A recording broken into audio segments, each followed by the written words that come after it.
안녕하세요. 나무아카데미입니다. 오늘은 고1 공통국어 1 천재 김수학 3의 2의 단원인 미스터 방을 함께 보도록 하겠습니다. 미스터 방은 너무나 유명한 작품인데요. 저희는 글의 핵심 부분부터 보도록 하겠습니다.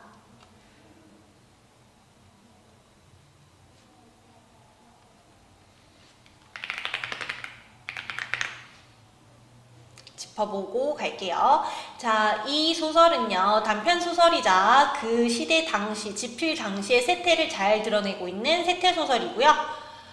조금 더 예쁜 색으로 해봅시다. 세태 소설이고 사실적이고 풍자적이고 현실 비판적인 성격이 매우 강합니다. 너무 중요한 포인트고요. 광복 직후의 서울을 배경으로 하고 있습니다. 시점은 인물의 심리를 자세하게 서술하고 있는 전지적 작가 시점에 해당됩니다. 주제는 광복 직후 외세에 기대어 출세를 지향하는 세태와 인물을 비판하는 것이 되겠습니다. 당대 현실에 대한 비판적 인식이 드러나고요. 해학적, 웃음을 유발하는 문체를 통해 인물을 우스꽝스럽게 희화화하고 있습니다. 풍자와 비판이 되는 인물의 행적을 사실적으로 드러내고 있고요. 우리 소설 속 중심 인물인 미스터 방이 이 대상에 해당이 되겠죠.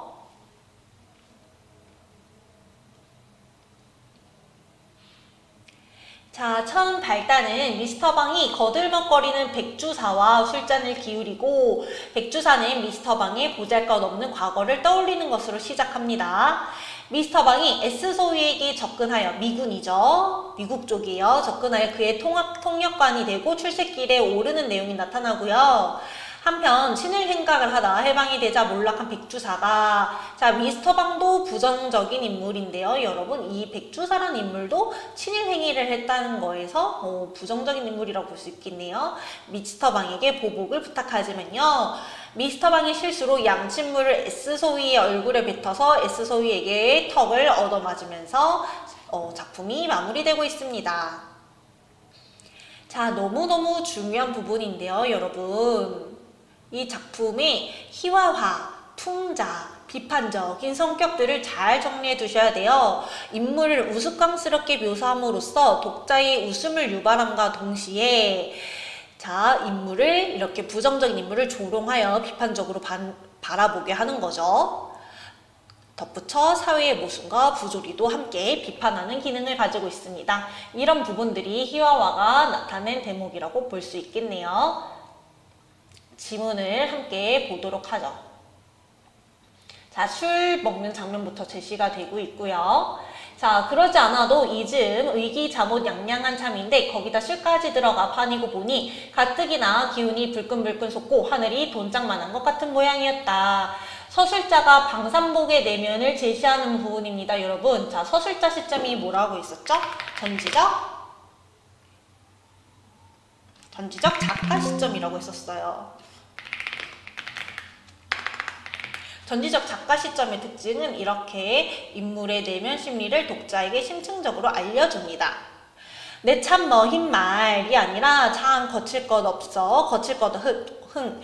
어느 놈이 날 뭐라고 하며 라고 하면서 미스터 방은 조금 미군에 기대어서 건세를 누리게 되니까 백주사 앞에서 약간 조금 잘난 척을 합니다.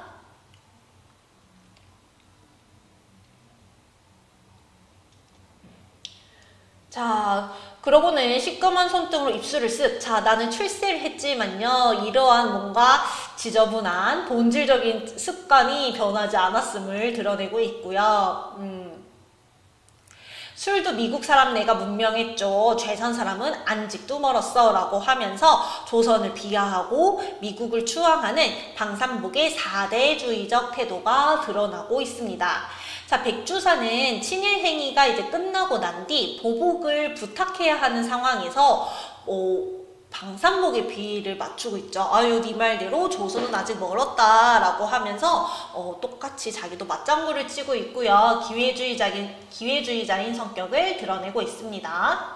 자, 쥐상호의 대추씨만한 얼굴에 앙상한 노란 수염. 자, 백주사의 뭔가 얼굴을 되게 우습게 묘사하고 있죠. 희화화하고 있는 부분입니다. 자, 이런 부분을 통해서 어떤 효과를 가진다 했었죠, 여러분? 인물 조롱하고 풍자하는 효과를 거둔다라고 했었어요. 해당 부분이 이런 부분이 되겠네요. 자, 미스터 방이 너무 괘씸한 거예요. 그런데 백주사는 옛날에 이런 놈이 아니었는데 라고 하면서 이런 괘씸할 생각 도리가 없었다 라고 하면서 이제 그 백주사의 친일 행위로 어떻게 부자가 됐는지도 제시가 되고 있고요. 자, 그 다음에 백주사의 집안과 대조되는 잘 살았던 백주사의 집안과 대조되는 방산복의 가계를 요약 제시해서 방산복이 옛날에 얼마나 못 살았고 지금 얼마나 달라졌는지를 보여주고 있습니다. 자, 먹고 자고 꽁꽁 일하고 자식 새끼 만들고 할 줄밖에 모르는 상일꾼이었다. 그러나 30을 바라보도록 남의 집 머슴살이로 이 집 저 집 세고 다니던 콧빗두리. 자, 방산복은 코가 삐딱하는가 봐요. 여기서도 풍자, 조롱하는 서술 방식이 드러나네요. 물론 남 놓고 기역자도 못 그리는 판무식이었다. 자, 방산복은 이렇게 잘난 척하고 과시주의적인 태도를 보이지만 글자조차 제대로 몰랐던 무식쟁이였대요. 그러다가 일본으로 떠나버렸었다고 합니다. 그러다가 뭐 돌아왔대요. 저 자식이랑 돌아오고. 자, 마을 사람들도 돌아온 방산복을 무시했었고요. 아무튼 그런 과거의 내력에 대해서 쭉 제시를 하고 있습니다. 자, 흥개구리가 올챙이 쩍을 생각 못한다더니 라고 하면서 겉으로는 비위를 맞추는 척하지만 이렇게 갑자기 처해 있는 상황과 태도가 바뀐 방산복을 못마땅해 하고 있어요. 자, 그러나 일변 그러던 꽃빛두리 삼복이가 그야말로 선영이 명당에 들었단 말인지 무슨 조화를 지녔단 말인지 불과 몇 달지간에 이렇게 훌륭이 되고 성공했다라는 거죠. 부자가 되고 미시다 방인지 구리다 방인지 자, 여러분 유사한 발음을 반복해서 언어 유희를 드러내고 표현하고 있습니다. 기광이 나서 막 이러니 신기하기도 하고 부럽기도 했대요. 자, 미군 쪽에 붙어 먹어서 권세를 누리게 되니까 이게 너무 부러운 거예요. 그래서 일찍이 영어마디나 익힌 것을 잊어버리지 아니하였다는 일종의 특수 조건이 없던 바는 아니지만 이라고 하면서 서술자가 자신의 생각, 자신이 판단하는 뭔가 주관적인 견해도 드러내고 있네요. 우리 이런 걸 판소리 사설의 문체가 드러난다 라고 합니다. 너무너무 중요한 서술 방식의 특징이에요. 자, 방산복은요, 해방이 되어도 달가워하지 않았죠. 이런 부분을 통해서 우리가 어떻게 인물을 평가할 수가 있을까요? 되게 나라를 사랑하지 않는, 역사의식이 없는 인물이라고 할 수 있겠네요. 그쵸? 역사의식이 없는 인물. 해당 부분을 통해서 파악할 수 있는 내용이 되겠습니다. 이런 문제들도 출제될 수 있겠죠. 해당 부분을 제시하고 알 수 있는 것들. 자, 양복을 사입고요. 에이스 소유를 도와주게 되었고 그 계기로 통역사로 일하게 됐다고 합니다. 자, 한편 또 백주사 이야기가 나오는데요. 자, 이런 부분들도 나오고요. 호화스러운 모습을 이렇게 강조하고 있고 자, 출세하였던 방산복이 출세하는 것에 대한 놀라움도 제시하고 있고요. 이제 친일 행위로 인해서 모았던 돈을 빼앗기게 된 백주사가 이걸 또 부탁하고 있죠. 복수심에 불타가지고 자신의 재산을 다시 찾아달라고 부탁하고 있는 장면입니다. 자, 그리고 그 뒤에 여러분 양침물 내용이 여기 나오네요. 헬로라고 인사를 했는데 에구머니나 놀라서 양침물을 뱉었고요. 이것이 백절폭포로 내리 쏟았대요. 고작 양침물인데 여러분 폭포 같았다고 합니다. 과장적 표현인 거죠. 이런 부분들. 자, 이러면서 어퍼컷을 맞게 되죠. 자, 그러면 우리는 기출문제를 풀어보도록 할게요. 자, 10번 문제 보도록 하겠습니다. 윗글의 구성요소에 대한 설명으로 적절하지 않은 것은 학생 여러분들은 영상을 잠시 멈추시고 문제를 풀어보도록 하세요.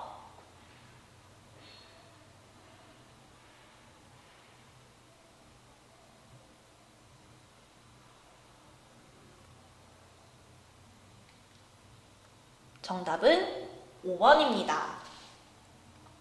방산복과 백주사의 대조되는 삶. 자, 여러분 대조되는 삶이라고 할 수 있나요? 아니죠. 자, 백주사는 일본에 빌붙었고, 자, 백주사는 일본에 빌붙었고, 그 다음에 방산복은 미군에 빌붙었기 때문에 둘 다 어때요? 둘 다 기회주의적인 인물입니다. 둘 다 되게 기회주의적인 인물이기 때문에 대조되는 삶, 그 다음에 대조되는 삶이라고 표현하는 것은 잘못됐습니다. 나머지 선지는 적절하고요. 해당 작품에 대한 더 많은 문제는 저희 나무 아카데미를 확인해 주세요.